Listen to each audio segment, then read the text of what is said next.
Good morning to no one. I'm late getting started this morning.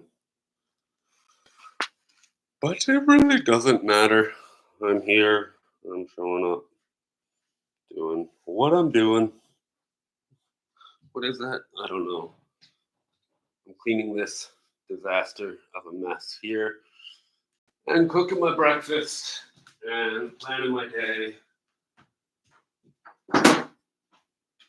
And my life that I don't know what I'm doing. But here I am showing up for it all. Which I clearly did not do yesterday afternoon and last night. I think yesterday I was feeling very kind of airy and slow. So, I didn't feed myself well at all, which has led today to feeling even more airy and slow. I have to kind of break that cycle before I let it implement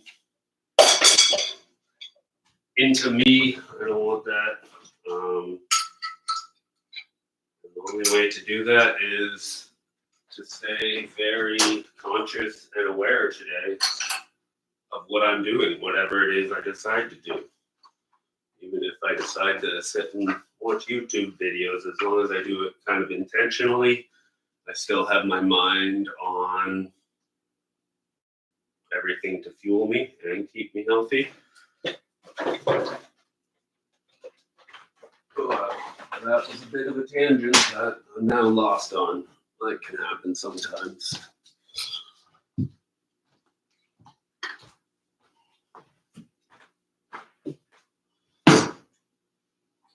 For breakfast today, I'm making the same thing I make every day. My sweet potato bowl, which is sweet potatoes mixed with nutritional yeast and cottage cheese. I've got 2 whole eggs, another 100 grams of egg whites, ground beef today, sauerkraut, pumpkin seeds, hemp seeds, and sometimes I add either beans or chickpeas. What am I feeling today? Yesterday, also, my breakfast was a little less than normal. It was just sweet potato, ground beef, and the eggs.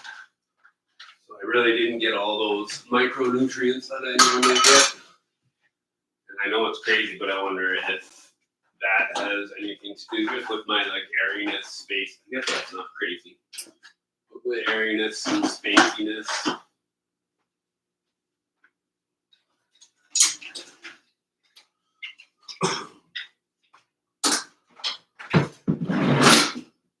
Today is a rest day at the gym. And I have no idea what I want to do with myself. I'm frustrated with myself because I feel like I'm in this cycle.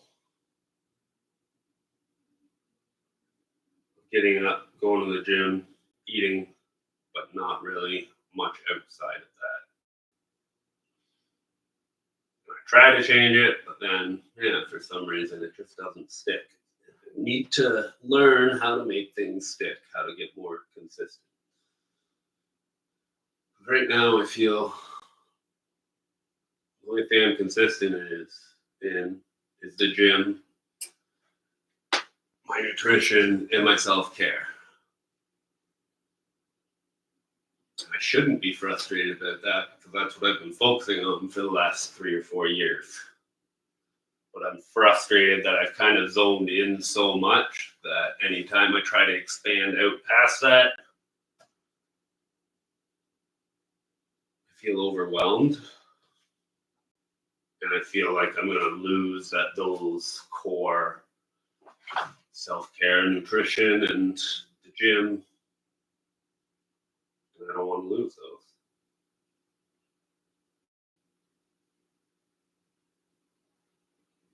what can I do about it that won't overwhelm me or won't give me that fear? Or do I accept the fear?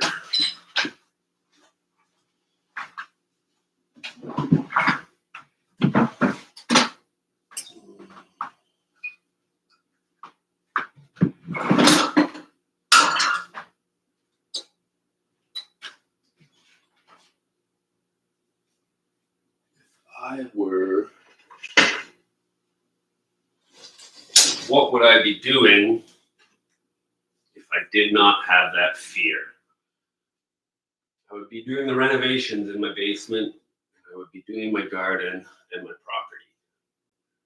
I would expand it out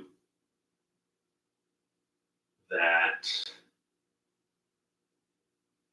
I take care of myself through nutrition, through gym. And I expanded out that I take care of my property. Is that a better way to frame it for myself?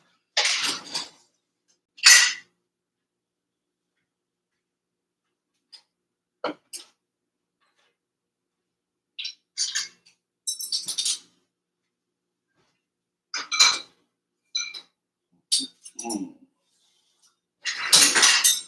think so.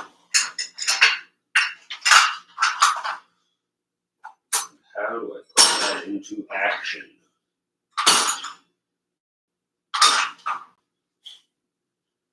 How have I done it in the past?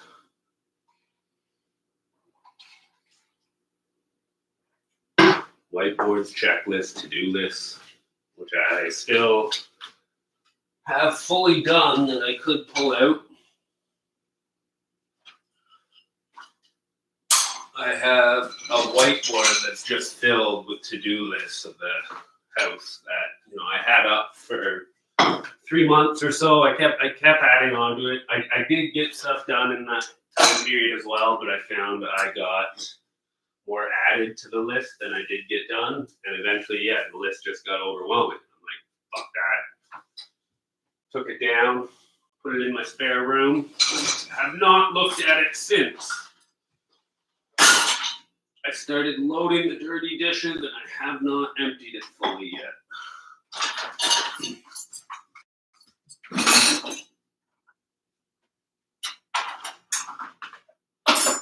Oopsie poopsie.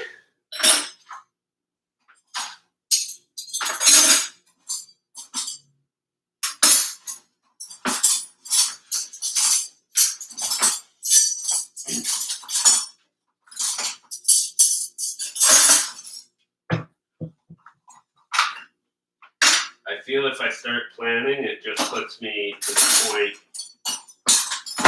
where I'll plan and then not do. How do I stop that from happening?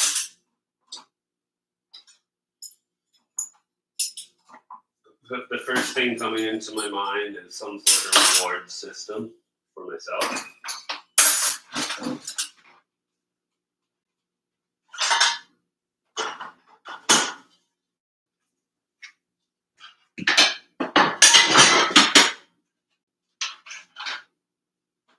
How does one implement a reward system when he struggles facing his money?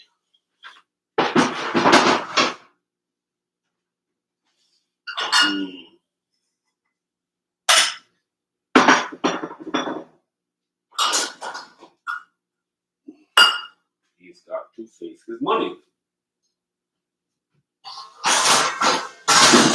That's something I've noticed in myself over the last, I don't even know, 7 or 8 years, even more. Since that, maybe even since I went, probably since I stopped working.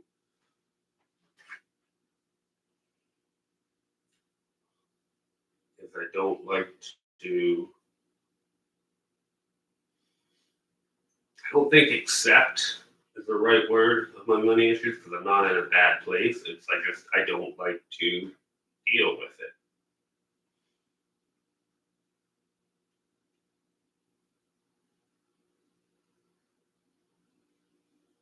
shouldn't say I'm not in a bad place.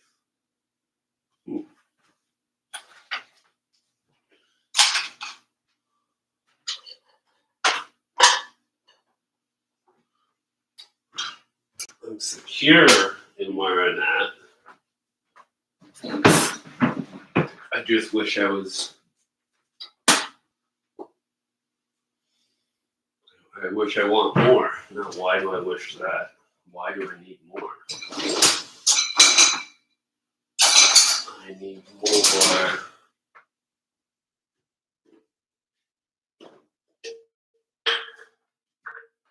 for my own adventures.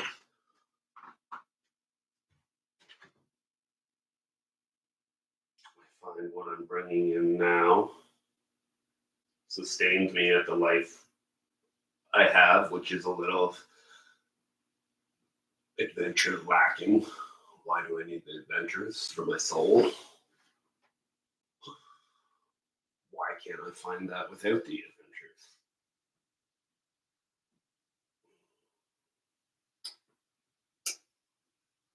Why do I need money for the adventures? I don't trust my vehicle. I need money for the vehicle.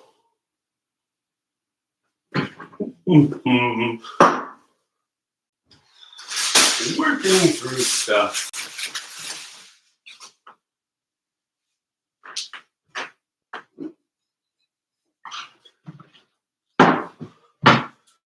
I have not even cut up the potatoes yet.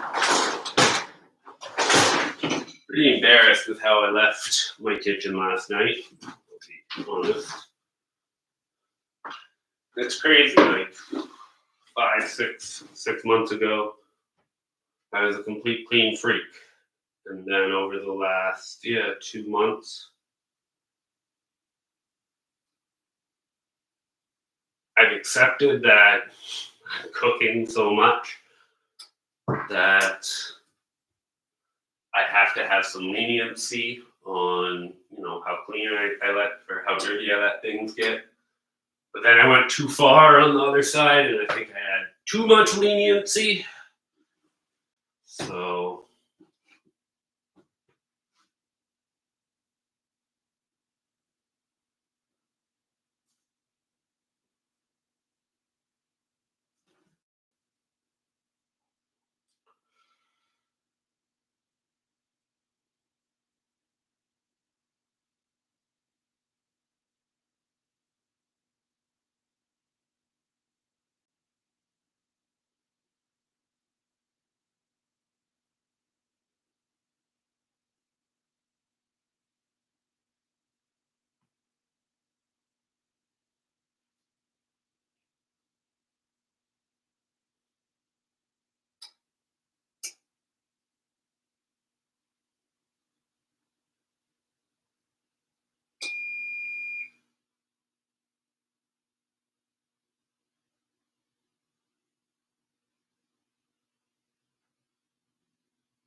sometimes my brain just kind of starts going overload, and so I take some space myself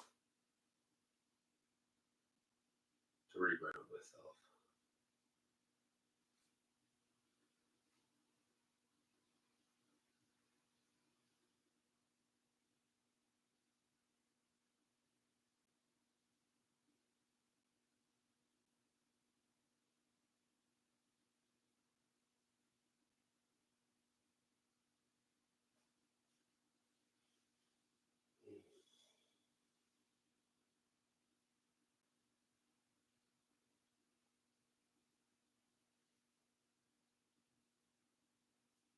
All right.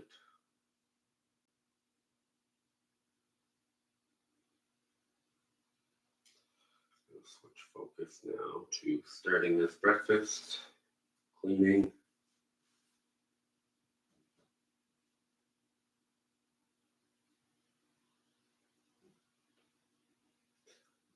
As I say that, I can feel just the back of my head spinning and into ideas.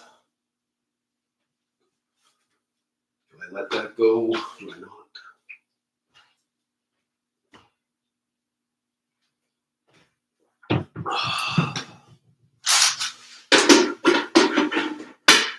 Dehydrated potatoes the other day. This can now go away. Excited to try that hiking this year.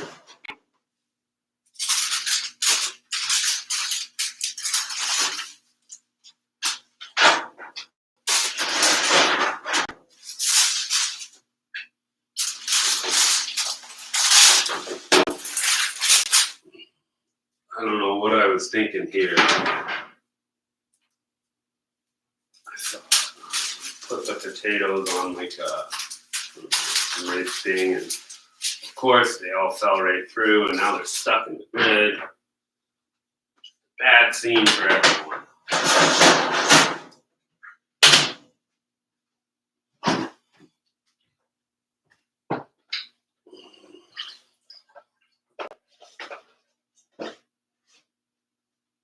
The entire tub of ice cream could have something to do with my shitty feelings.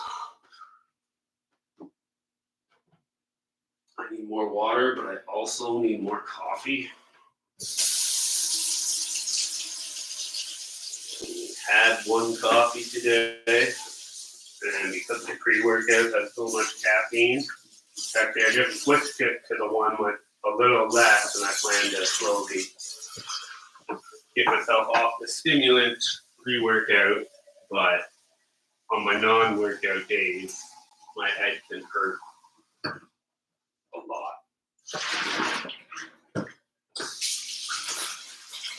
Because I'm not getting the extra 300 milligrams of caffeine that I would get in my last pre-workout. Now this one I get 200. The next one will be 150 or 100.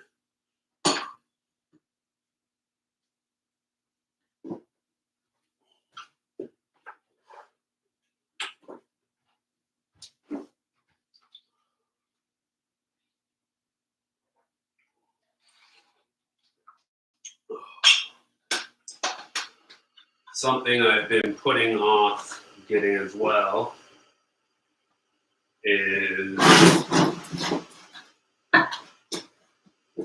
microdosing. I'd like to start microdosing psilocybin mushrooms.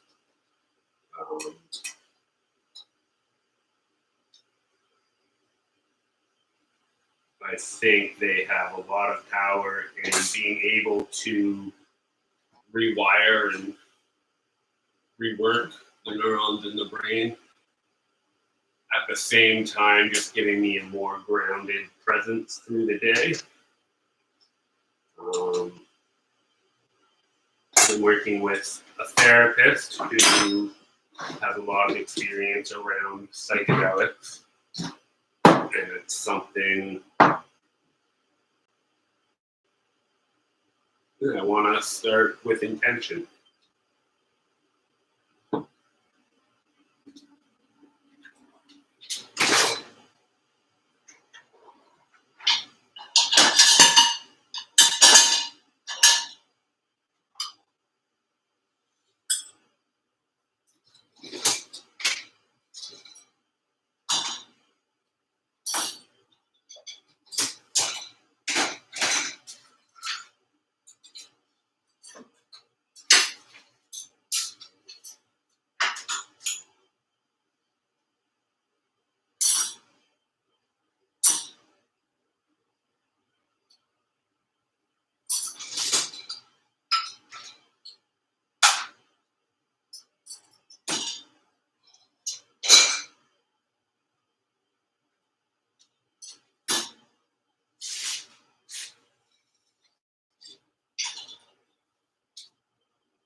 Just keep cleaning, just keep cleaning, just keep cleaning, clean till I'm done.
Gotten quiet and in my head since looking at my phone and reading about the markets and stuff going on with Trump. So I'm just working in my head possible implications. And it's interesting that I don't want to speak those thoughts out loud.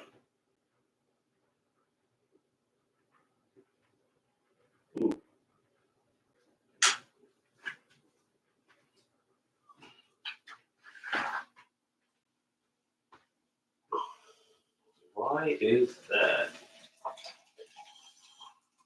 I think because as I'm thinking everything, I make a lot of inferences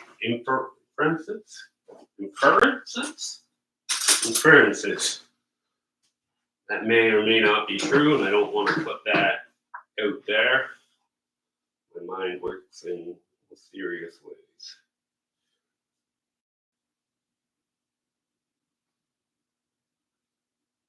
I mean, I would love to put it out there, and then people tell me that I'm wrong and change my view. Am I concerned people will tell me I'm wrong? No, I want that. I'm concerned my view will hurt others. That's interesting to notice.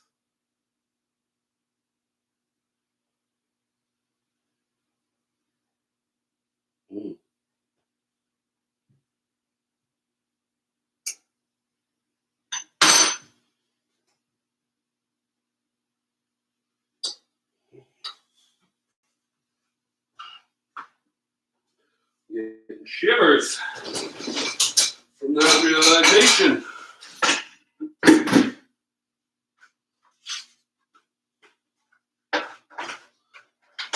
Again, stuff going on in my head, and I don't want to speak it because I don't want to hurt others. Interesting.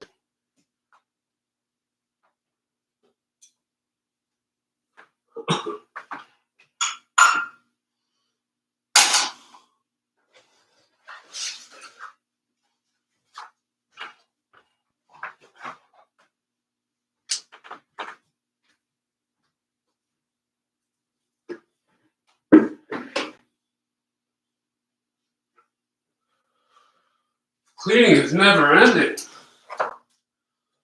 What's crazy is, as I said earlier, my nutrition yesterday wasn't the greatest. I say that, I still probably had about 20. I'm sure I get my maintenance calories, but my lunch was, what was my lunch? Quinoa, chicken breast.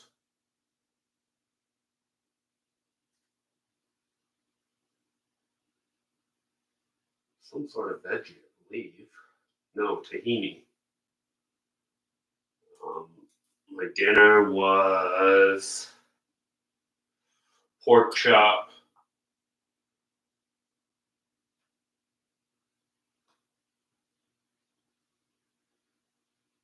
Right. Pork chop, spinach, I made a cauliflower egg white sauce.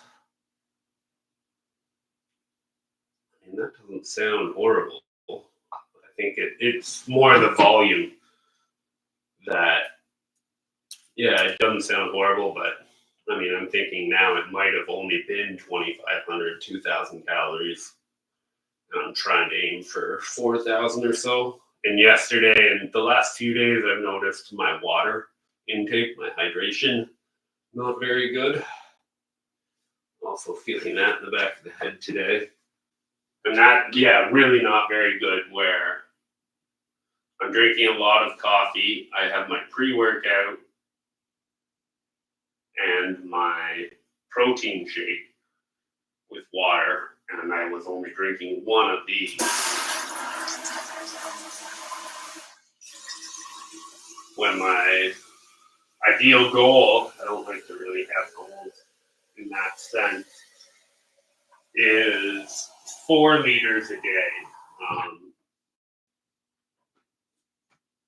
Because of how much food I'm eating, and that when I switch to this higher calorie diet, I really noticed the lack of water, the always sleeping, that dry mouth that I have right now.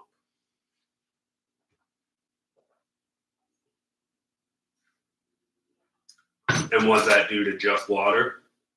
Definitely not, but it plays a role. Everything plays like a little stacking role. If you take too many of the Jenga thing in my head, and if you take too many of the pieces out, it'll all tumble down. One by one, you build it up.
Where are we? It is 9:10. I started cooking for a half hour and have not even cut the sweet potato yet.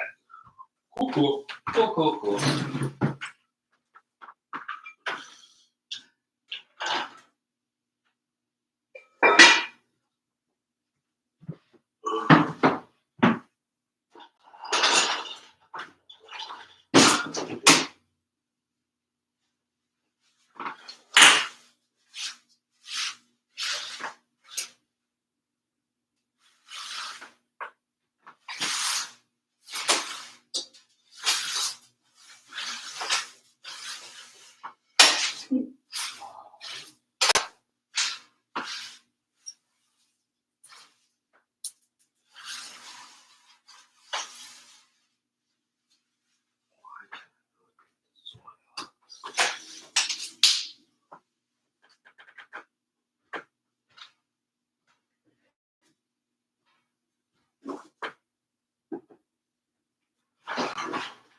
Where I think I'm really feeling that lack of nutrition that I'm talking about is, just my recovery though. I worked legs yesterday. I did a pretty intense leg day.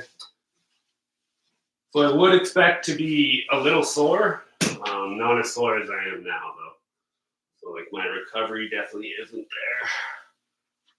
there as it should be. and even my back from the day before. Which is why today is a rest day. Monday, Tuesdays are my heavier volume, heavier sets.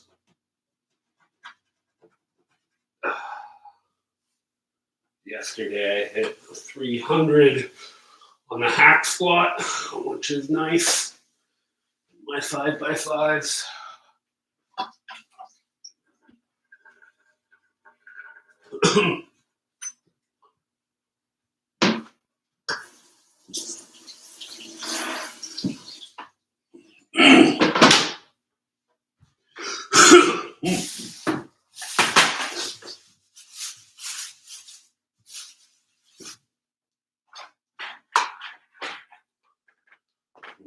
Sweet potato.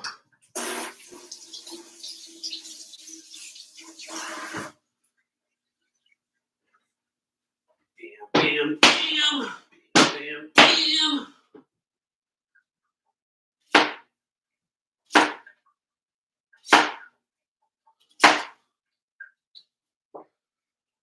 There was a period where I was really into making cooking videos on Instagram. And I really enjoyed that creative process. I would like to possibly get back into that. I've been thinking about making a video for this breakfast specifically because it is such a staple for me.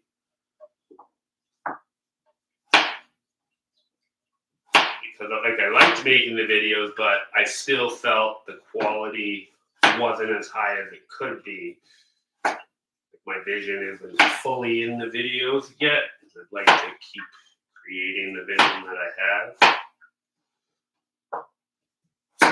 Maybe learn how to find that vision.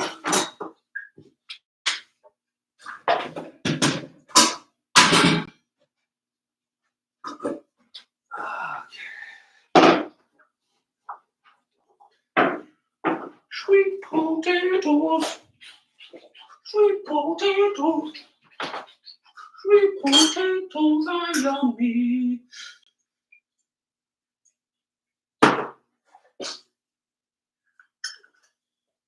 Olive oil, a little bit of thyme.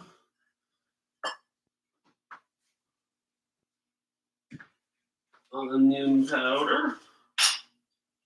Onion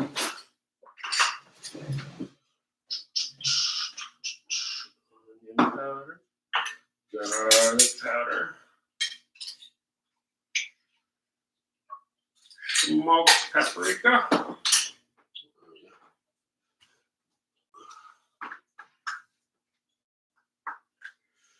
I'm finding smoked paprika hard to find in the grocery stores. Little side note, I don't know why. It does add so much more depth than regular paprika.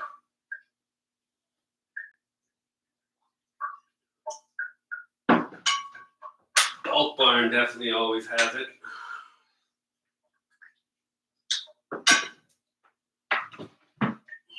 Problem with Bulk Barn is going there, I get so much candy.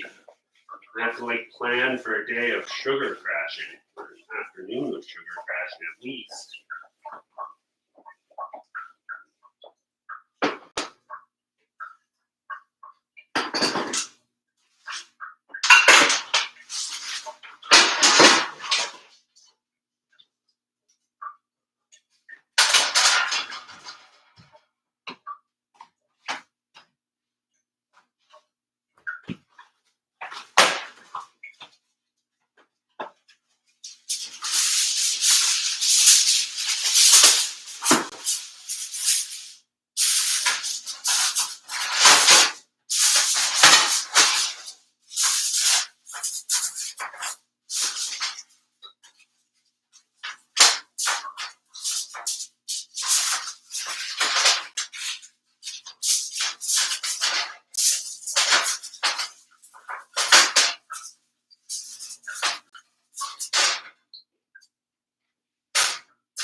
Did not put salt. Salt is important.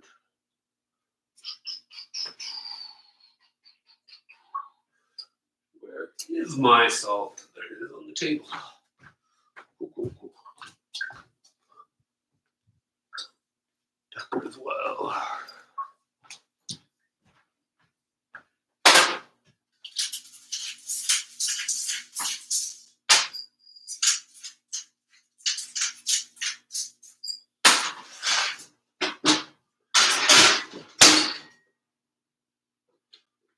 In, up. All right, coffee's ready.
Eggs. I think now I've worked my brain up to kind of turn on the book that I was listening to.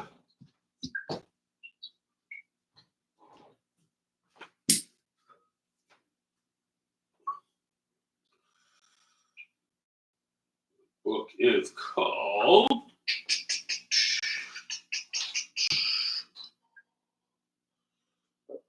Try Hard.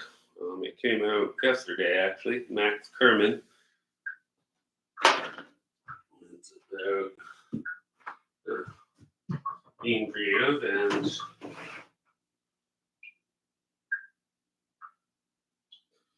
interesting. I know what it's about, but as I try to speak the words, they feel stuck. Look, what is that thing?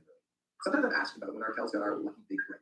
I can tell people want to hear the story of an eye-opening, mystical moment. Anyway, the cosmos aligned, and we found ourselves in an unlikely scenario to which we attribute our success. For them, luck often feels completely separate from the basic work, passion, and curiosity that led to those lucky moments in the first place. Looking back, I can point to a few instances when it felt like our career really turned a corner. But the more honest answer is that there were a number of smaller, less awe-inspiring moments that built our success along the way. I didn't always recognize the small successes that would catapult us forward in the moment. But when I look back, I can draw a line from one event to the next, and I see how they helped us get where we are today. Any defining moment is often the sum of its parts, and while there are no guarantees, it starts with taking advantage of opportunities when they present themselves. To understand the story of our big break and the unexpected ways things can build on each other and connect, I would need to draw you a roadmap of about 5 years that includes many stops and starts along the way. In high school, you could find me wandering around the hallways with my acoustic guitar, singing cover songs that nobody asked for. To this day, if you ask kids I went to high school with if they have any memory of me, it's this vision. Me singing parody songs on the morning announcements, enjoying myself, and trying to avoid class. I had two very supportive teachers, Miss Garner Pringle and Miss Rogers, who both happened to be married to partners working in the Toronto music industry. I can't recall how I found out my teachers had these connections, but at the time, I had aspirations to break into the music business, and I made it clear to anyone within earshot. When I have an idea in mind, I talk about it often, hoping that someone might be able to help connect the dots. These teachers must have had a soft spot for me, because when I asked if they could put me in touch with their partners about a volunteer position, they obliged. They referred me to a music booking agency called the Agency Group. It was one of the headquarters of live music in Canada, with a roster of agents booking shows for artists spanning every genre, from Feist to Nickelback to Great Big Sea. I sent off a couple of emails, and I was soon connected to the boss, Jack Ross, for an interview. When I walked into the building, I felt the electricity of the music business in its walls. I sat in Jack's corner office on the second floor in awe of the platinum records, framed prints of arena shows, personal backstage photos, and memorabilia that surrounded us. My parents never worked in an office, so this all felt new. I tried to keep my focus as Jack told me what the job would entail. He explained I'd be able to work my other job at the ice cream parlor, but 2 afternoons a week that summer, I'd be expected to help file show contracts. I'd also be on call to help the other agents with whatever they needed. The pay would be an honorarium of $50 a week. I didn't blink. I said yes immediately. You might think filing contracts sounds like a pretty boring way to spend the summer. But as I sat on the floor outside Jack's office and sorted paperwork, I began to learn the ins and outs of the music industry. Sam Roberts was just establishing himself as a star, and I quickly learned what a festival offer might look like. Matt Mays and El Torpedo, another client, was on tour with Blue Rodeo, and I began to understand how an opening act might get booked. There were days when Jack would bring his dog to the office and take us both out for walks, regaling me with stories. Other times, a younger agent, Adam Countryman, would take me under his wing, treat me to a coffee, and field all my burning questions. Each day offered a new lesson about the music industry. When our Kells got together and started booking gigs and making demos, I reached out to Jack and Adam to see if they wanted to work with our band. We were young and new, and I knew that a great artist needs a great team around him. That's what Jack and Adam had taught me. I wrote them the minute our band accomplished literally anything. The first time we recorded a song in our friend's basement, check it out. The first time we booked our own show in Guelph, you'd be proud. All these years later, Jack insists the office had been keeping an eye on our development. But a few other things would have to come together before they'd take us seriously. After our third year of university, we had made incremental improvements to our songwriting and live show, but I was still somewhat unsure that the band would exist beyond university. When Tim had joined the band, we were surprised to learn his drum teacher was Jeremy Taggart of Our Lady Peace, who later helped mentor the band and provided invaluable support. But beyond that, few other industry players seemed to take much note. That summer, we had booked a gig at North by Northeast in Toronto. It was a real festival, and our name would be in print on the festival poster beneath the big headlining acts. Landing the festival felt like the result of a lot of hustle. Between classes and part-time jobs, we had developed a good group work ethic, making friends with local bands and promoters from Southern Ontario, trying to establish ourselves from the ground up. At the time, it felt like the opportunity of a lifetime, so we dressed for the occasion. Inspired by our love of Americana and roots rock, classic stuff like Neil Young and the band, we all wore second-hand cream-colored cowboy shirts that we bought at Valley Village. We normally didn't dress alike, and I don't think we have since, but we did on that day. On that hot June afternoon, in a public space that has seen crowds of 15,000 people, we took the stage and played a raucous 40-minute set for an audience of roughly 25, including my sweet grandmother who was sitting on the seat of her walker. It was the first and only gig of mine she ever attended. The outdoor afternoon show was more suitable for her than the grimy club gigs we normally play. Afterwards, we felt pretty good about the show despite the turnout. We tried to lean into the little wins. Our instruments were in tune, and we were getting more confident as performers. When I went to the merch booth, it turned out we'd sold a handful of freshly pressed copies of our brand new, self-produced, and self-funded EP. We left with the satisfaction that we played an actual festival. What we didn't know that day was that a fellow named Sean Creamer happened to be hungover and walking by the stage after eating his breakfast. Sean was the owner and operator of the Dakota Tavern, a basement bar and intimate live music venue located in Toronto's West End, where many of the city's musicians and industry folks lived. He listened to our band from the back of the square and bought 6 copies of our EP. 6. He took them to the bar across town and he kept them handy in case he encountered a patron in need of some new music. For reasons that are still perplexing to me, Sean took it upon himself to give our EP to managers and record label folks he felt might connect with the music. It seemed like a simple, generous act for no other reason than he's a generous person. A few months later, we got a message out of the blue from Joel Carey, the owner of Dynamo Records and Bedlam Music Mall, an indie label that was home to some of the most notable names in Canadian indie, including Alexis on Fire, City and Fire, and Ben Soundblack. He explained how he got his hands on R&B and was intrigued from the first lyric, "Oh, the box is full." He told us he liked what he heard and wanted to see us play live. We understood this could be a big deal, turning point for us. Having someone well-respected like Joel in our corner is something we needed. This might appear to be a discernible moment of luck, but it was the result of all the things that came before us. We weren't up there swinging haphazardly. If you're improving on your craft and keep going up the bat, someone will eventually take notice. To stumble into some luck, each step must be a deliberate. We wound up playing a showcase performance at the Dakota Tavern the next month, graced by Sean. Joel and his right-hand man, Nathan Stein, came to check us out. I don't remember much about the gig, except that the stage was tiny and there were about 10 people watching. But it was enough for Joel to want to work with us. We were off to the races. A full circle moment happened shortly thereafter. With Joel as our manager, the next step was securing a booking agent. And lucky for us, most of Joel's acts were booked out of the agency. This is the way it often works in the music business.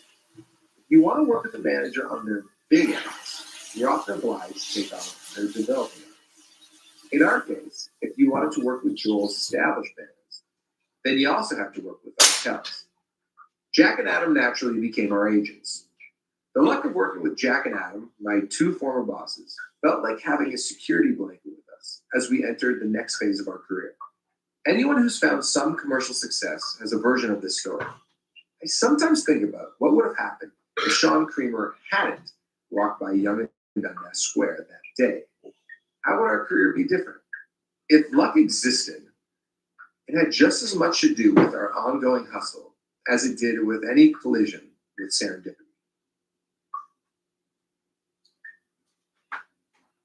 Distractions.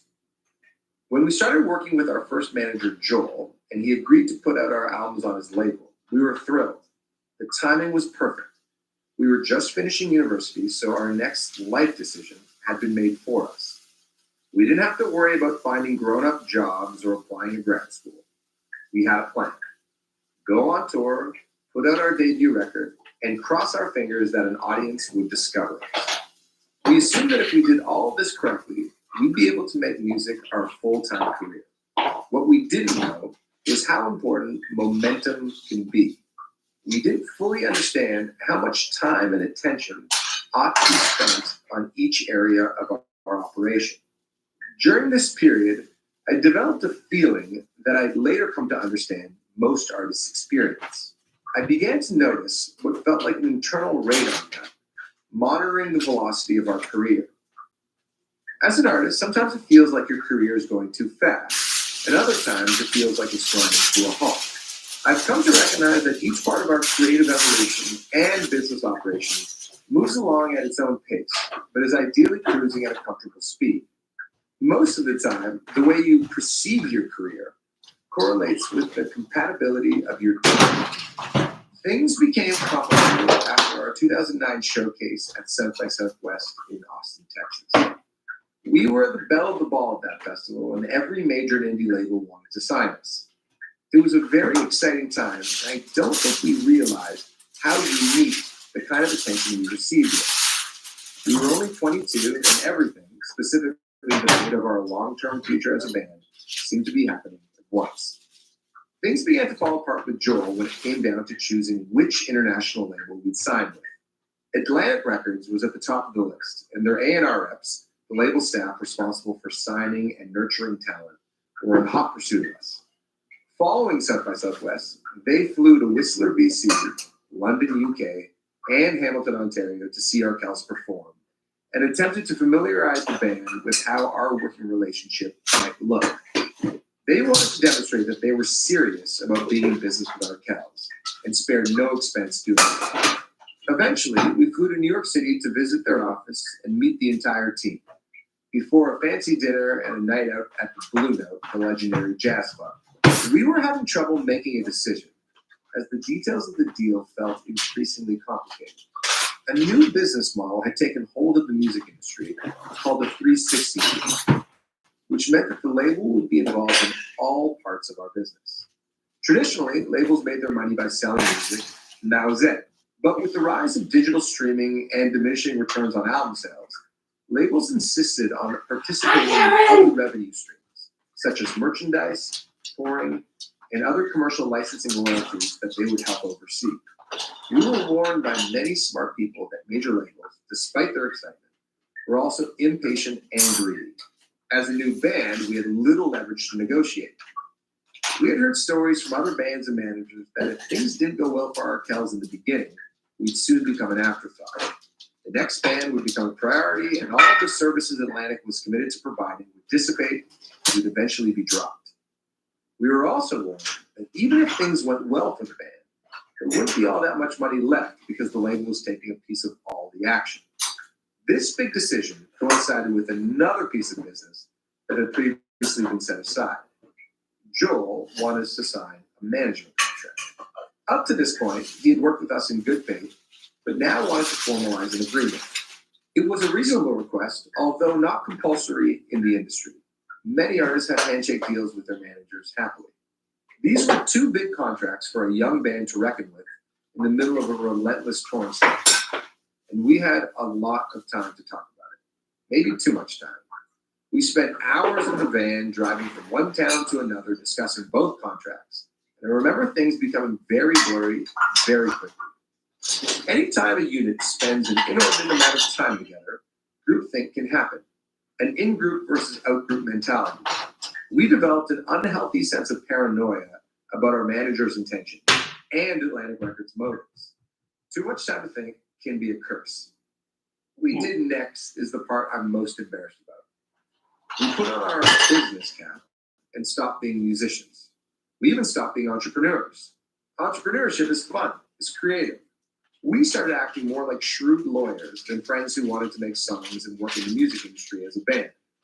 We employed lawyerly tactics with bizarre principles. One line that would get repeated in our internal meetings was, if you're in no hurry, drag it out because that's when you will get the best deal. That might be true in some cases, but it's not all that true in the music business. I've learned that so much of a successful career in music is about momentum. It's about capitalizing on a moment of excitement and parlaying that capital into the next moment. Each time you do that, you get a little bit more experience and a few more friends. This, of course, isn't to say you should blindly sign any deal. There are countless stories of musicians who sign terrible contracts with labels and management and end up fucking themselves for years. You absolutely need to do your research and ask people smarter than you for advice. But letting things drag on is a mistake. What ended up happening is that we spent 18 months negotiating the contract before you said goodbye. But they were completely perplexed by our tactics. Smiley, feel good, and optimistic in conversation, but completely impenetrable and unmoving in contract negotiation with our lawyers. Our lawyers were confused by our instructions. It's hard to say what would have happened if we had signed with Atlantic, and there are parts of me that are curious about it. Joel, understandably, was also completely frustrated by all of this. Soon after, he threw up his hands and said, "See you later." The self-inflicted chaos of our every decision only distracted us from the thing we signed up to do, which was to simply be in a band. As we wrapped up the Jackson Square record cycle, we were managerless, working with a Canadian label owned by our ex-manager who understandably hated us. We made our own plans to record our sophomore sophomore album with an esteemed American producer named Dennis Herron. The plan was to drive down to a studio in Missouri and get back to work. At the 11th hour, our keyboard player Dan asked to produce the record instead. Again, all for one, one for all. We canceled on Dennis. We recorded Michigan Left in Canada and made new plans with our new manager, Patrick Sandler. Upon finishing Michigan Left, Dan announced he was leaving the band for law school, planning to eventually join his family's practice. We were devastated, but as we know today, a new chapter would emerge with countless lessons learned. Looking back, I really hated so much of that time. I'm embarrassed by how it was all handled. It's perfectly fine for having not signed with Atlanta, but it's inexcusable for having drawn it out that way. We only hurt our own momentum and pissed off a lot of people. That whole episode has shaped the way I think about work ever since. I don't want to waste a lifetime negotiating. I want to have good relationships with the people closest to us, and I want to lean on their instincts. All our partners have their own businesses to run, and it's mostly an incredibly hard business. I don't assume anyone owes me their time and time. I just hope they share an enthusiasm for the next idea that carries some potential. The attitude you bring to any group is often as important as your skill set. Self-awareness is a valuable quality. Part of personal growth is recognizing what you're good at and where your skills are lacking.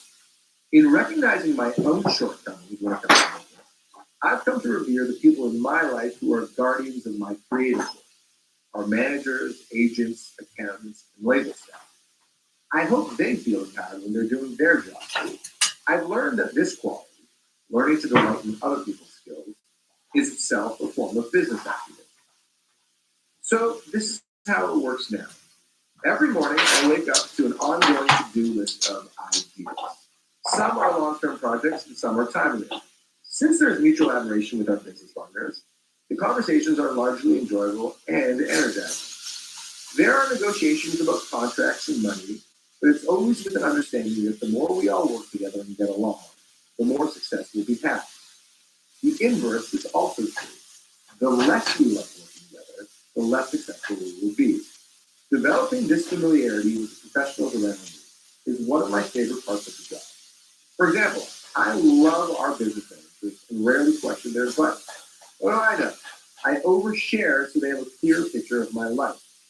They have a keen understanding of what's important to me, and they plan accordingly. Whenever they probe me with a financial question, I reply, "Oh, you do." So far, their guidance has been instrumental in allowing me to keep my focus on creative projects. But just to say it on record, I should confess that I am the easiest potential client for an embezzler. I would be Bernie Madoff's number one target. I'm not proud of it, but it's reached the point that I've become allergic to looking at my bank account. It only stresses me out. If I go for dinner and I owe a friend $60 for picking up the bill, I can't even e-transfer it myself for fear of looking at a bank statement that I don't understand. I'll email my business manager and CC my friend and say, "Send $60, please." So I'm saying his name, Jeff Mann, here in this audiobook, just in case. Teammates. We've all conceived of ecosystems that help facilitate our work and creativity.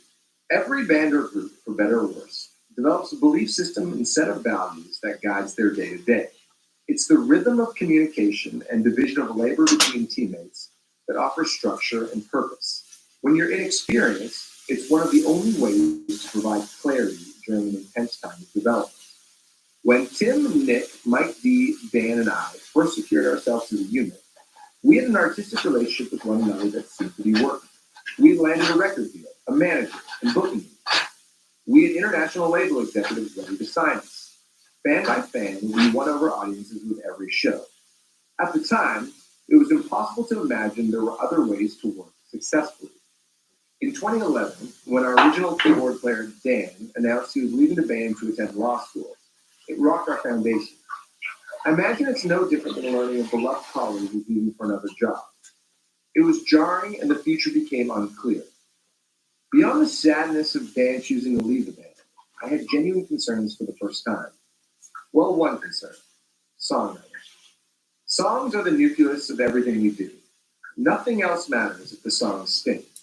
All the touring, music videos, wardrobe choices, networking, gear, and literally every other part of our business means nothing if we don't have the songs. The thing that gets people to show up to the concert is the music. Up to that point, Dan had been an influential force in our band. He had attended an arts high school and could play every instrument. For a 20-something, he had the presence of someone much older. He was very serious about the music and obsessed over ideas of what perfection sounded like. His focus and experience made us all better musicians, and we learned a lot when he joined the band midway through university. Our songwriting was typical of most bands in that era.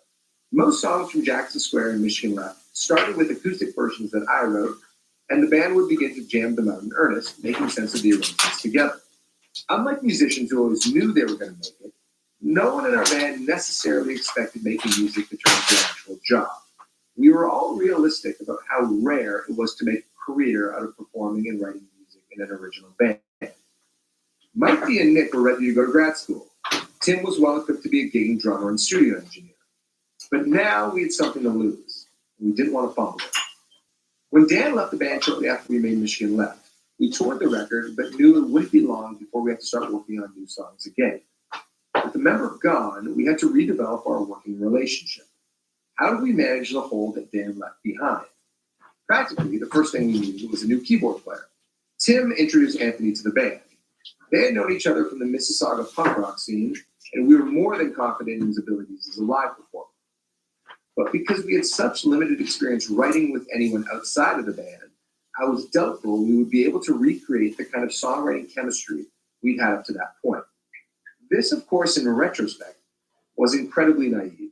Anthony offered a range of talents that were equally useful in ways we couldn't have anticipated. Not only was he a charismatic performer, but he was eager to learn and contribute to the rest of the band's operations. We shared a mutual love of the Beatles and Elton John, but he was just as interested in all the new music we were discovering in every genre. He was meticulous about his gear and put his hand up to help with all aspects of music making and production.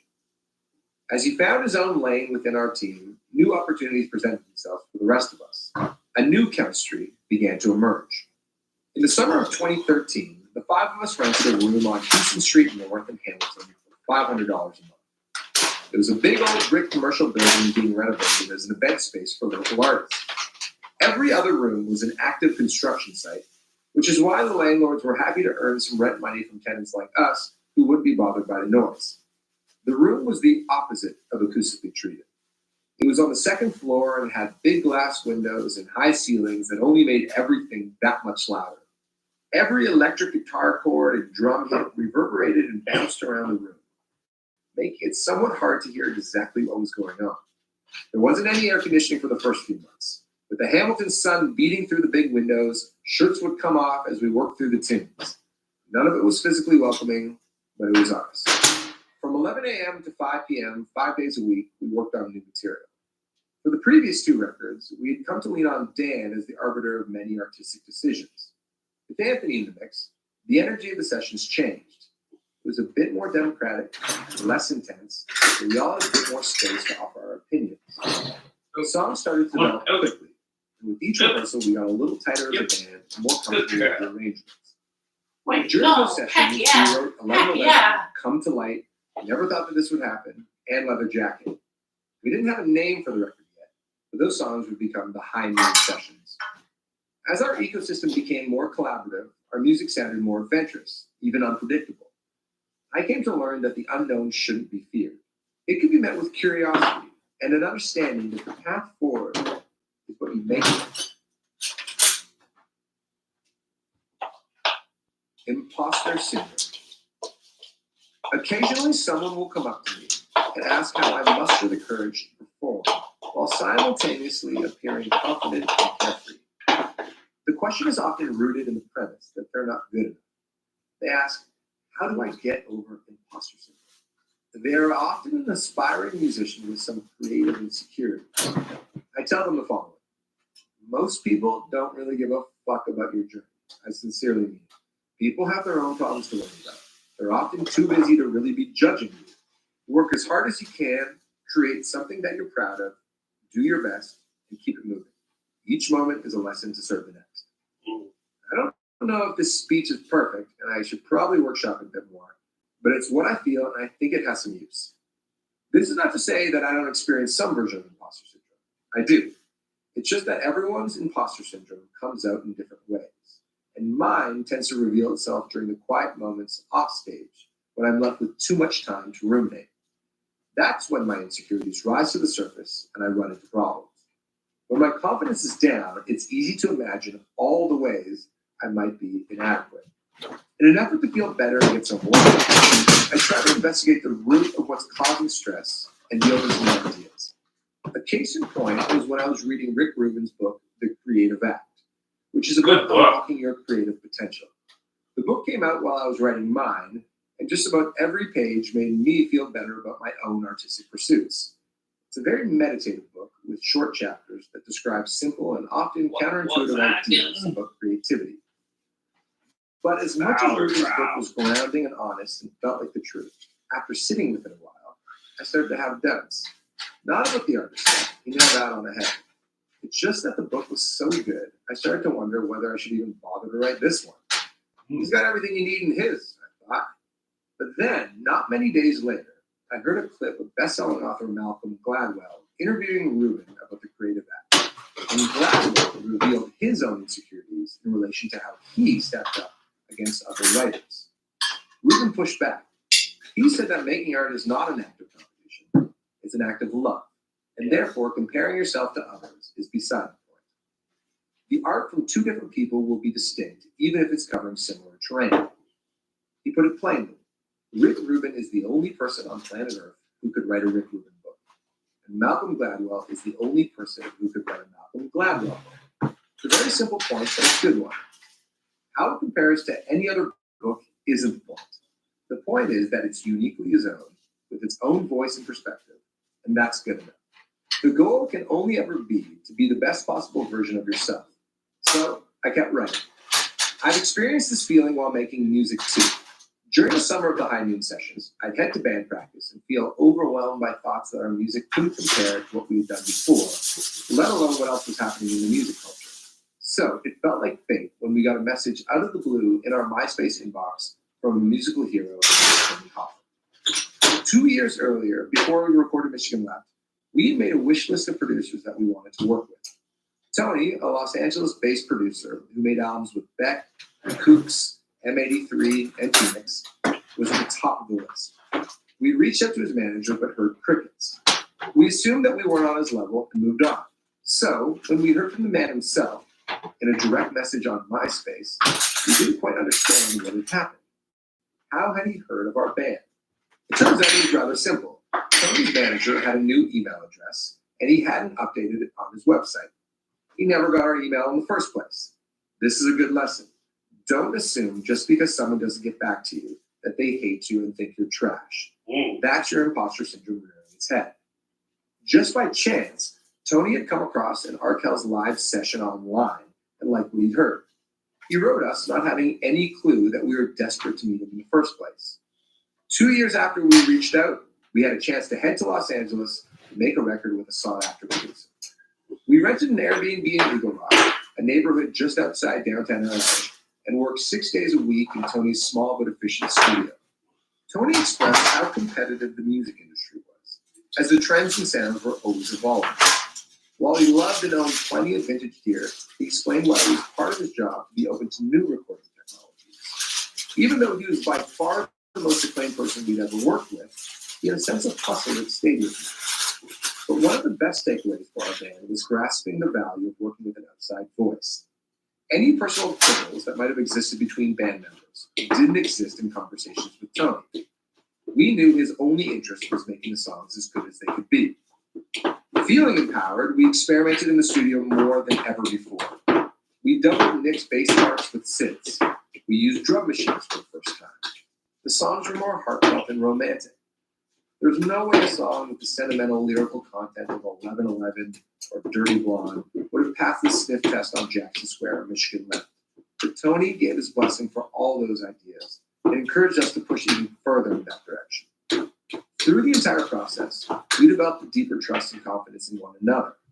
When we got home in November, we were largely happy with the material. But Mike D and Nick had a lingering sense that some of the songs could be better served. specifically Cynical Bastards, Fake Money, and Leather Jacket. We loved all the modern and electronic touches from Tony's production style, but they were missing some of the feel that had been captured during our early jam sessions on Houston Street in Hamilton. So we reached out to Toronto-based rock and roll heavyweight producer Eric Ratt and asked if he wanted to take a go at a few songs with us. We keep some parts and re-record the stuff that wasn't sitting right.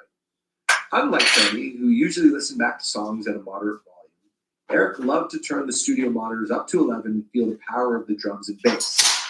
Once we had a song in a good place, he'd say, "It's time for a glory, listen," and we let the songs wash over us as if they were pumping through arena speakers. We were low on time and money, but Eric put the finishing touches on those songs, and our record was complete. Mike's and Nick's instincts were entirely correct.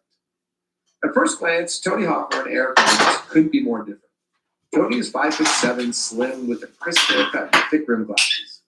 Eric is 6'3", with long blonde hair and lumbers around like a football player wearing a Sabbath shirt.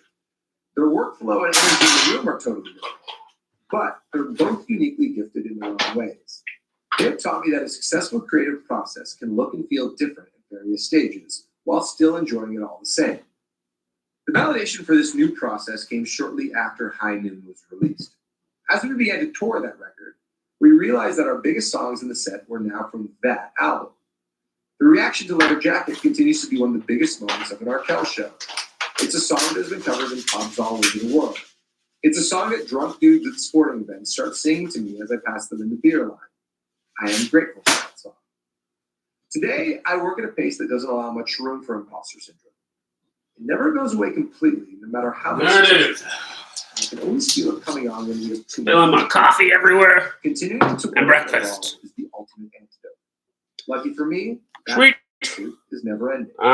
Except gonna end that this. You'll never have all the answers because the goalposts keep Goodbye moving. to no It shouldn't one. scare you. You should live it. And I'll add this to my people don't give a fuck about your journey.